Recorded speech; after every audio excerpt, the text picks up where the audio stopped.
લક્ષ્ય ન્યૂઝ, એક નજર, એક લક્ષ્ય.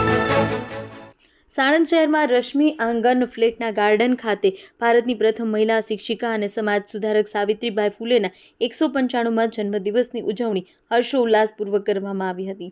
આ પ્રસંગે સોસાયટીના ભૂલકાઓ દ્વારા સાવિત્રીબાઈ ફૂલેના જીવન અને કાર્ય પર પ્રેરણાદાયી ભાષણ આપવામાં આવ્યું, જેને હાજર રહીશોએ ઉત્સાહભેર વધાવ્યો હતો. કાર્યક્રમ દરમિયાન સોસાયટીના હોદ્દેદારો અને રહીશો દ્વારા સાવિત્રીબેન ફૂલેના ફોટોગ્રાફને ફૂલહાર અર્પણ કરી શ્રદ્ધાંજલિ આપવામાં આવી હતી. ત્યારબાદ સોસાયટીના રહીશો અને બાળકોને ચોકલેટનું વિતરણ કરી જન્મદિવસની ઉજવણી કરવામાં આવી.